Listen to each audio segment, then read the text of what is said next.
We are now live. Uh-oh. It's seeing funny things. Hello, so after hello. I can read this, and then you go on, because then I gotta go find my notes. Okay. You find your notes. All right. So at the top of the show, so we will record again. Yeah. Okay. All right. So I do this part? Yeah. Hi, guys. As we mentioned at the top of the show, The Force Awakens Blu-ray just came out today, and we invited our friend and fellow Long Beach neighbor, Drew Kaplan, to come over and help us review the bonus features. So for this episode, we'll review the highly anticipated deleted scenes, and then next week, we'll go over the other bonus features, like the secrets of The Force Awakens cinematic journey and the other featurettes. Okay. Cut. All right, go. Yeah. Hi, guys. All right, so we are going to be talking about Rogue One, and this will be inserted in our show. So thank you for joining us, everyone. We like periscoping because it helps us. Yeah. Okay. Alrighty. So let's get our notes together. Here's our notes. And yes, our podcast will be out, well, hopefully tonight. We got some work to do too, so we'll see if it'll come out tonight. Yeah, thanks to Disney for releasing it today. Oops. Yeah, I know. We had our show almost done, and then of course they released this, so... Oh, sorry about the connection issues. All right, well, you'll be able to hear what we say now on the show. Okay, all right. Are we ready? Still recording? Yes, we are recording. And here we go. We interrupt this episode of Skywalking Through Neverland to bring you some late-breaking news. The first trailer for Rogue One, a Star Wars story, was released this morning on Good Morning America. Then subsequently everywhere else, including our new Facebook group page. Yeah. Oh my goodness. So we woke up, it was like Christmas morning because of course we're on the West Coast. It was already up on YouTube by the time we woke up. So it was super exciting. And that was the first thing that ran through my head this morning. Yeah, we like ran out in the living room and we're like, let's turn on the TV. Normally we have breakfast first and foremost. Nope. Ran right to the Not TV. Today. Yeah. Oh my goodness. So we were excited. All right, so now let's talk about this cinematic journey. Yes, I think we should. Known as the Rogue One trailer. Finally, we get footage. Now, are we considering this the teaser or the trailer? Now, for me... Yeah, go ahead. Okay, well, I mean, it was billed as the teaser trailer. However, I mean, for me, this was like a full trailer because you got a sense of the story. You saw a lot of it. You know, you have a definite establishing place and time and character. And I think for me, that signifies a trailer. Yeah, I'm on board with that. The teaser trailer is what we got at Celebration Anaheim, where you get teased. Now this, I'm considering a full trailer because you get story elements. Right. All right, so we're in agreement? Yeah. This is the We're first calling it a trailer. All right, good deal. Now, let's start off here. Okay. We begin with piano music, much like The Force Awakens. We do, and yeah, I know, I definitely saw that. And what theme is it playing? It's the Force theme. It's playing the Force theme. Which is unusual. Well, yes, I thought that was unusual considering that even Kathleen Kennedy had mentioned that, you know, these stories, what were they, Star Wars stories, were not going to feature Force users, right? Right, yeah. Yeah. So but I think beyond that, they just wanted to connect the audience. I think so. I think they were using those themes, and later on you hear Darth Vader intermingled with the Force theme. You know, those themes? Right. So I think that's really not going to be used in the movie. I think that was just a way of getting audiences into this. Right. Now, I would say that was there for the Muggles. Yes, exactly. The Star Wars Muggles. The Muggles. Which are the fans who are not hardcore, but when they hear that music, they're brought into the Star Wars world. Right. That's what that served, and that was done brilliantly. I thought so too. And then we are introduced to a phone call coming in. So chat with people for a second. I'll chat.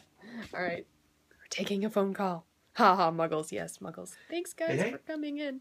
So, did you guys have anything that you liked? Are you kidding me? What? Aw, Telemarketer. Telemarketer. Silly telemarketer. Hi, everyone. Thank you for joining us. Okay, so, I'm loud. Hot on the mic. Royal Guards, I'm not a Star Wars muggle. Royal Guards. No, you're not. No. All right. None of you are. So, the trailer begins, and we meet our first heroine. Mm-hmm. We meet our heroine, Jyn Erso. Yep, Jyn Erso. We got a name. Jyn Erso. Woohoo! That's another reason why it's not really a teaser. Yeah, I had to look that up on IMDb. Yeah, isn't it She says, Jyn? She says Jyn Erso. I didn't know how to spell Erso because she's got that English accent. So it is Jyn Erso, E-R-S-O. And interestingly enough, it begins with her being arrested. She's already arrested. Right. And she's brought into the Massassi base on Yavin 4. Okay, what did that immediately bring for you?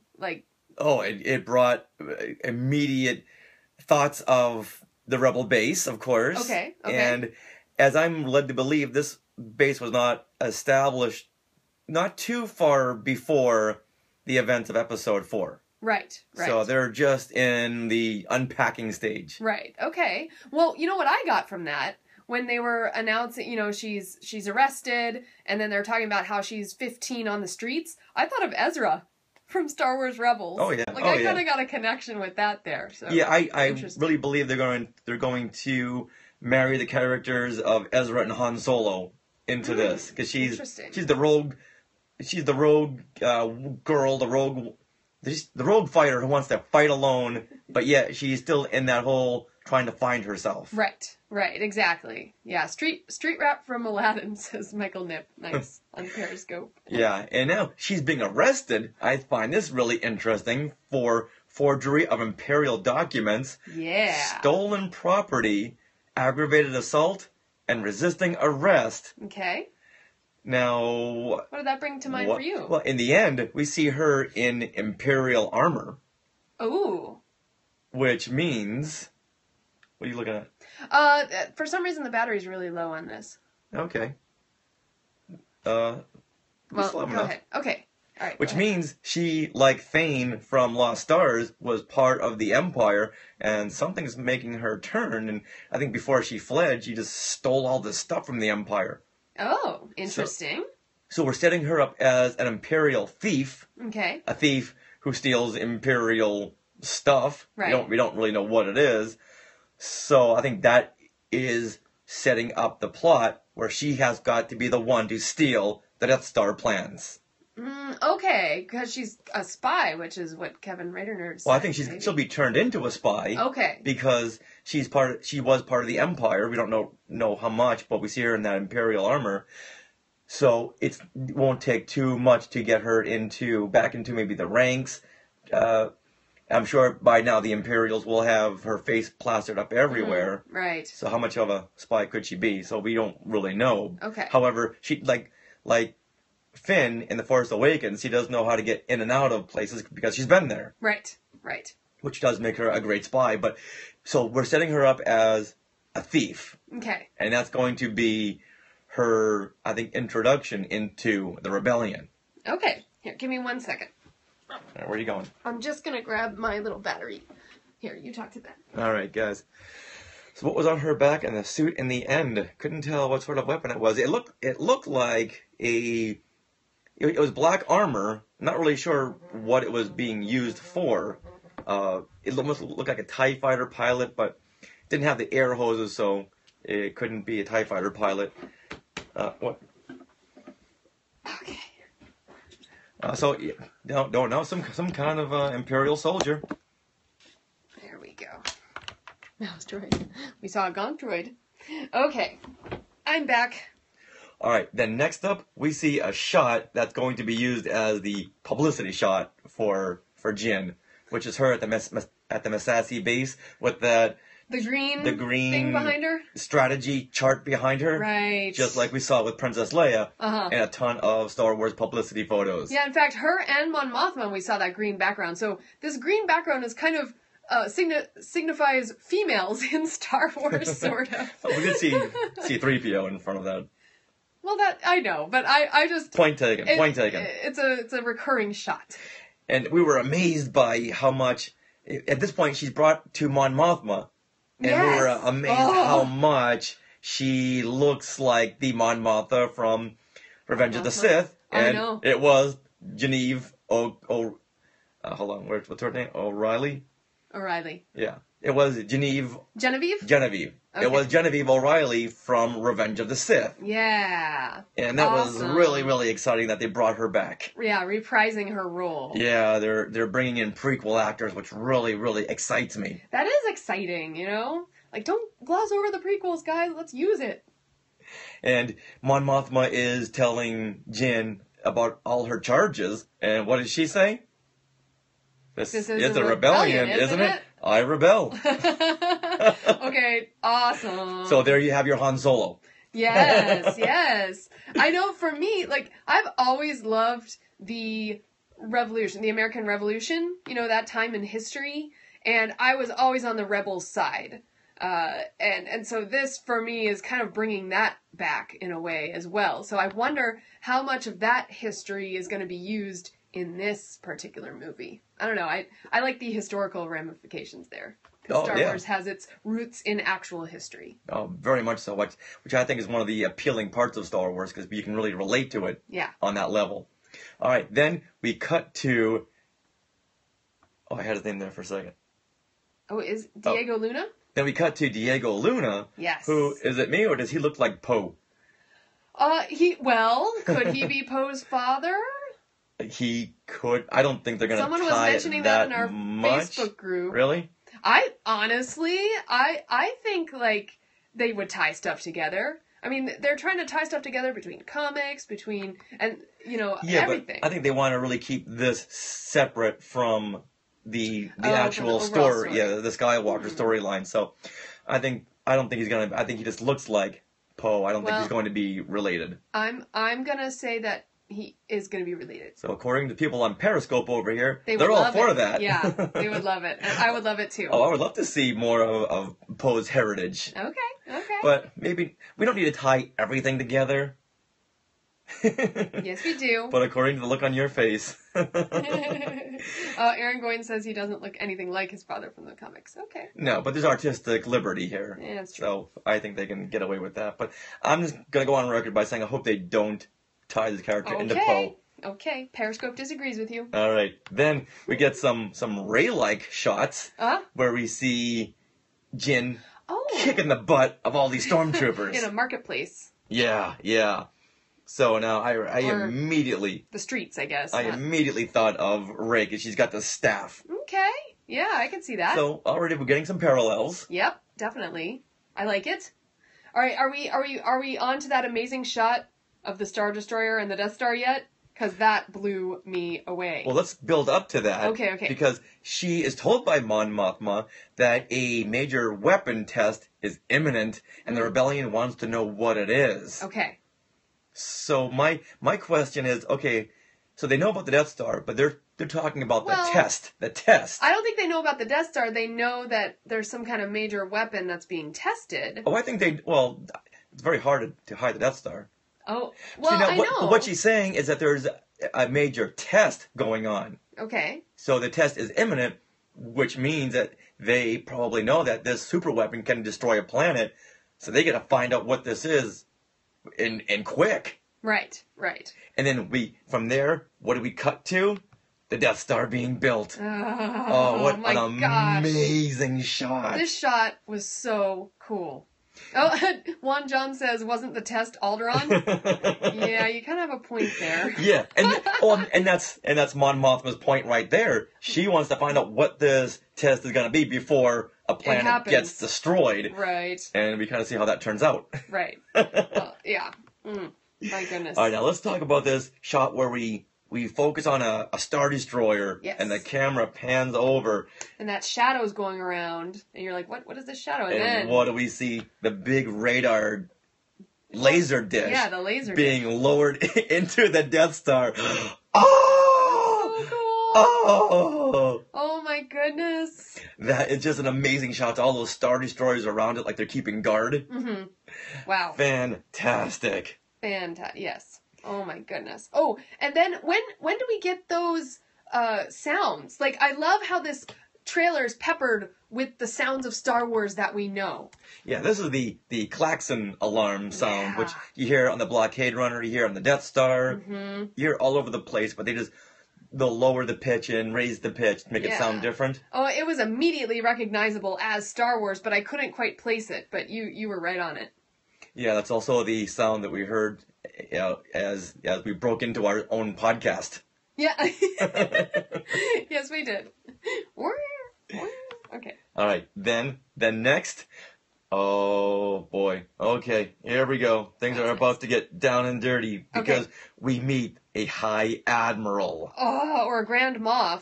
Well, it's a High Admiral because How do you if know? you look at his insignia, Okay. he's got red on top, 6 red and 6 blue. Okay. That is the insignia for the High Admiral. So is he high enough that he gets to pick his own clothing? Oh, Because that cape rocks. that he is wearing the white tunic with the white cape. Now, this is a character played by Ben Mendelsohn. Oh, okay. And he's an established actor. What has he been in? What has he been in? Yes. Are you kidding me? No. Oh, come on, you know. No. Oh, just, come on, look at his face. Look at his face. He was in that movie you just saw, Exodus. Exodus. Exodus Oh. with, Barely remembering this movie now. It's not Star Wars or Disney. No, he's going to be in Kyle Newman's film, Ready Player One, Oh, which okay. is in pre-production. He was in Guns for Hire. Never he saw was it. in Slow West. Never saw it. Exodus, Gods and Kings. He's in Girls? He is in Girls. Oh, for like an episode. Yeah. Interesting. Yeah, I want to see an episode with him and Adam Driver. That would be cool. That would be. But now, let's look at this shot right over here where we see Bill Mendelsohn as the High Admiral. And he's standing in the Death Star, the room where they fire the super weapon. Oh, Because if you look right is that what it is? in back of him, you'll see the view screen that we were showing Alderaan. Ooh. Yeah, and there's a planet in back of there. There's a planet on the view screen. Whoa! Now, we don't see it, we see it as a graphic, but... I'm glad you're here to tell me these things. Something's going down. Yeah. They have a planet in range, Yeah. which means Scary. that test is very, very imminent. Yeah. Oh my goodness. Wow. And it's a very dramatic shot. He's centered right in the shot. It's an Which awesome means shot. he's got full control of the situation. Mm-hmm. If you look at the old John Wayne films, they always have him centered right in the middle of the shot before he's about to kick some butt. Can I make I don't know why I prediction? just thought about that very timely reference of John Wayne. I don't know. But can I make a prediction about this Admiral Sure. dude? The High Admiral. The High Admiral. Come on, give him respect. Because I thought he was Tarkin at first. And I think, well, I guess he's not Tarkin. However, I know, well, that's going to beep. Well, he's not Tarkin because we know that Tarkin is going to be digital. Right. So if he's not Tarkin, then he's his own High Grand Admiral, and we know that this test... Oh, no, he isn't the Grand Admiral. He's Okay. the High Admiral. He's the High Grand Admiral. Admiral is right above High Admiral. Okay. Well, we know that this test has got to fail, unless there's something we didn't hear about in the galaxy. I think he's dying by the end of this movie. That's my prediction. But he's got an awesome cape. I know, he does have an awesome cape, but as Edna Mode said, which Juan John was just talking about on Periscope, if you're a superhero with a cape, that's bad for you. All right, hold on. I have to fix up that Where are you going? bell. I have to, otherwise our fish will get overcooked. Oh, okay. We're cooking lunch at the same time. Well, someone said something about Steven Stanton. I'm not really sure what that was. I didn't see it in time. Throat hug? What's a throat hug? Throat huggers? No. I don't know. Someone just said throat hug and I wasn't sure what it meant. Okay, thanks. Okay. All right, I'm back. All right. So I love the fact that this trailer fades in and fades out. I always love that in trailers. And it has so many great establishing shots. Long shots, wide shots. You like that, don't you? Oh, I love that. That just says that Gareth Edwards, the director, did his homework and really watched George Lucas's directing style. Yes. It's really apparent in all of these frames. Mm-hmm. Now, next we have troopers. Yeah. And they're holding a village captive. So we think. We don't know. I'm just guessing from what I'm looking at here. Right. And you see all these classic stormtroopers. Oh, I love that. And then we're introduced to Forrest Whitaker. Yeah, who has some speaking lines Yeah, in the back half of this trailer. Yeah, so we're led to believe that he's like the sage, like the almost like the Obi-Wan. Mm-hmm.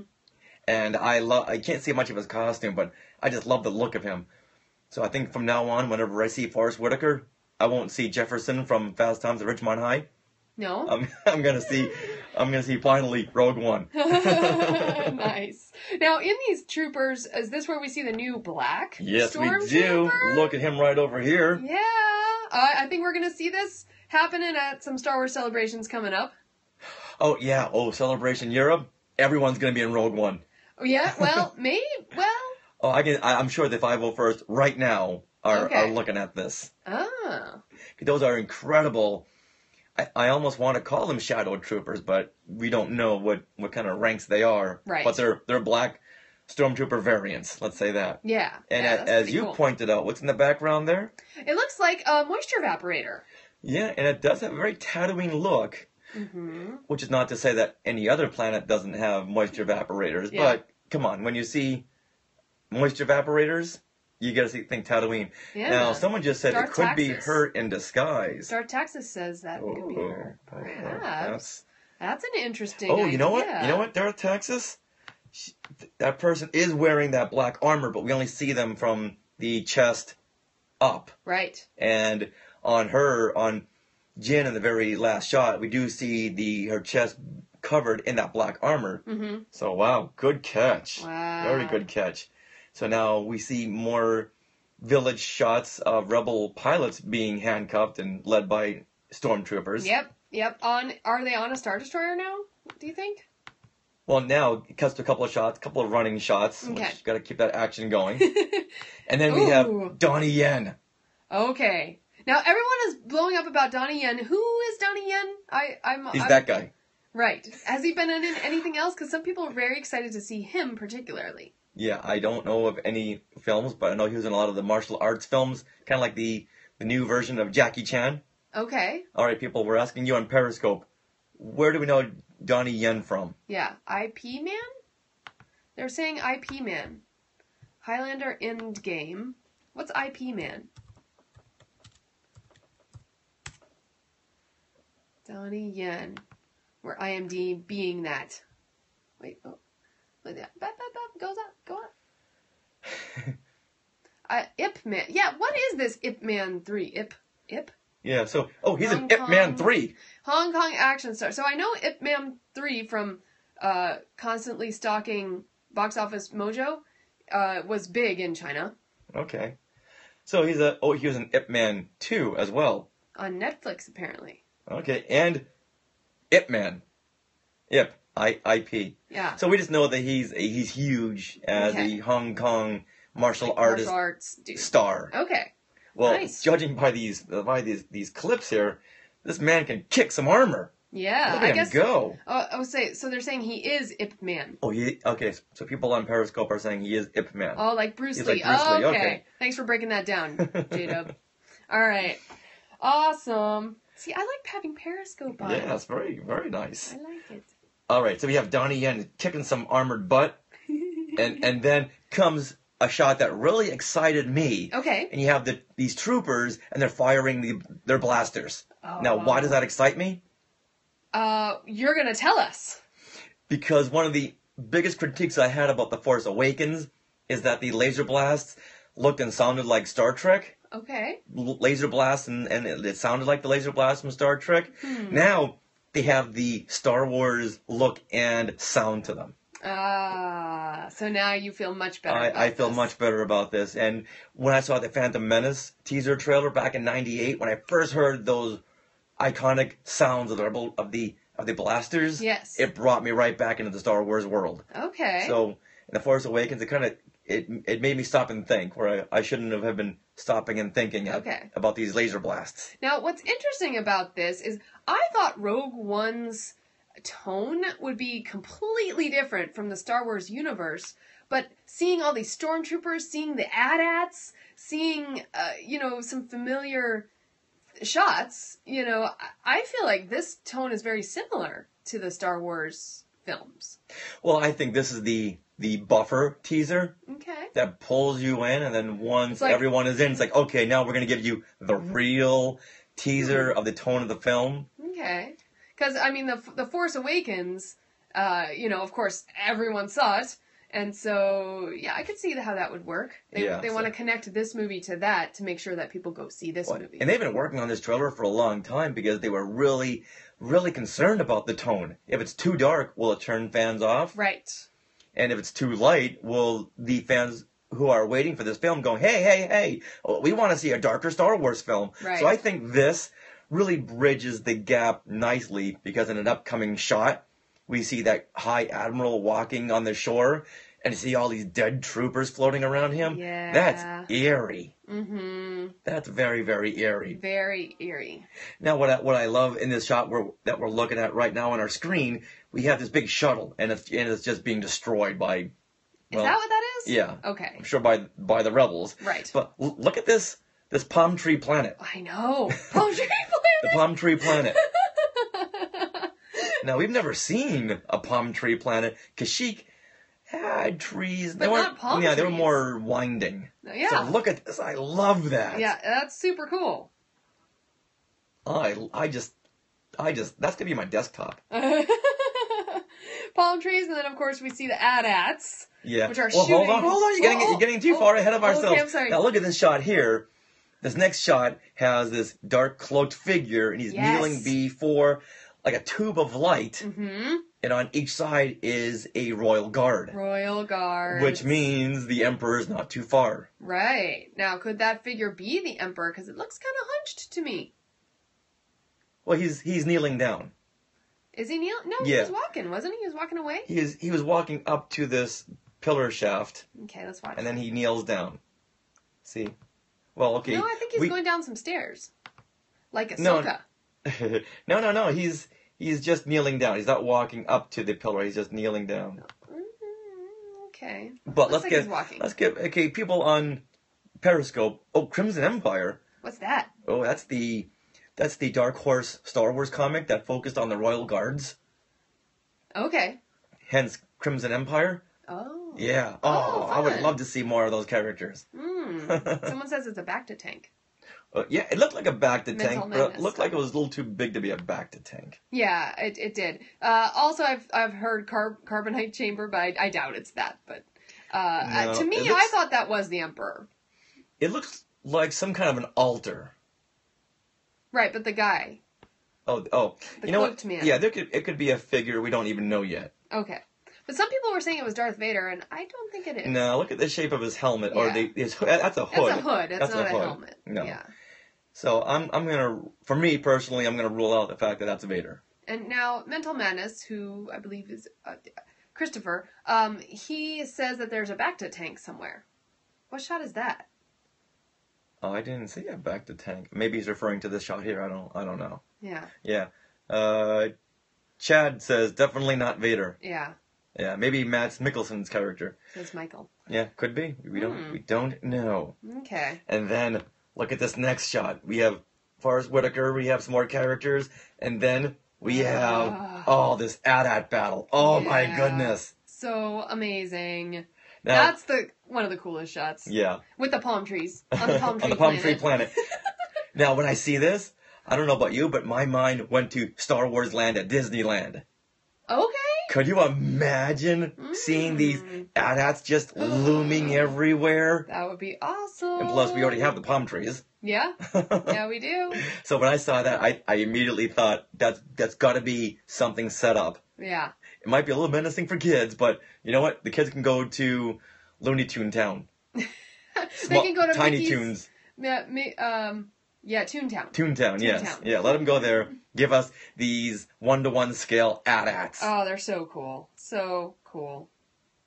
All right, now as this is all going on, we get Forrest Whitaker saying, "What will you do if they catch you? What will you do if they break you? If you continue to fight, what will you become?" I love this theme. Yes, and then, of course, the last shot, which took me 2 times watching through to see it, is you see Jyn in Imperial TIE fighter armor. You see the cog patch on her sleeve. Mm-hmm. But let's talk about this theme here. Because I think if you really want to measure a person, Okay. get them down to their darkest hour and see what they're going to do. Oh. Like Luke in Return of the Jedi. His darkest moment came when he was facing the Emperor and he threw away his lightsaber. Mm-hmm. That was his darkest moment. And he chose to... Because he was teetering on the dark side of the Force there. And that as soon as he threw the lightsaber away, that tipped the balance to the light side of the Force. Mm. So I love this theme, and I think he's speaking to Jin. Mm. You know, you were once on the Empire. Now this is just speculation, of course, and now you're kind of teetering over here to the Rebellion. When it comes down to it, if you're found, if you're captured, and you're tortured, that moment will define you as a character, define you as a person. Oh, okay. So when I heard that, I just got really, really excited because I think it's a good theme. It's a good journey, like a character. It's a good theme for people to really think about. What would you do in your darkest moment? Wow. Awesome. So love that. And I love this last shot of her. She's got this alabaster white skin up against the dark black Imperial armor in this location she's in. Yeah. And then we end on the graphic Rogue One, a Star Wars story. Excellent. December in real 3D. Yay! I know. It's so exciting. Wow. It is. Oh, and then of course we end with the Force, with the themes. Oh, right, yeah. So you end with the Force theme intermingled with the Vader theme. So I don't think Vader makes an appearance physically in this trailer, but he certainly made an appearance musically. And I just thought that was amazing. I don't think we'll hear that theme. Well, I don't think we'll hear those themes like that in the movie, but I think that was a way, once again, to bring people in to watch it. Yeah. It does what a trailer should. But now, do you think fans will be disappointed when we don't hear the iconic Star Wars themes? Well, we'll see. I'm so interested to see how they will do the music. And Alexander Desplat, I'm anxious to see what he will do. Yeah. I want him to pull themes because he needs to tie it together. Yeah, but once again, if the tone is going to be very different, I don't know. It depends on the tone of the film. But it's still a Star Wars film. It is. So he has got to use some of those themes. I guess like Harry Potter, if the Harry Potter movies totally went away from those themes, those original themes that John Williams composed, I wouldn't have liked them so much, I think. So yeah. And when we see Darth Vader, we've got to hear that original Vader phrase, not the Imperial March. Got to keep away from that because we got to go back to the original Vader phrase. Yeah. So I wouldn't mind if you took that and rogued them up a little bit. Yeah, exactly. Ooh, yeah, that'll be fun. So yeah, this is very, very exciting. 1 minute and 41 seconds, and the internet is ablaze. It is, and everyone has to go, which is fine because we have to go too. All right, so now we return you to your regularly scheduled podcast. Say that once more. Yeah. All right, now with that, we now return you to your regularly scheduled podcast. Bye, guys. Thank you for watching. Yay. Bye. Bye. Thanks for joining us, everybody, in your comments. Yeah. Yay.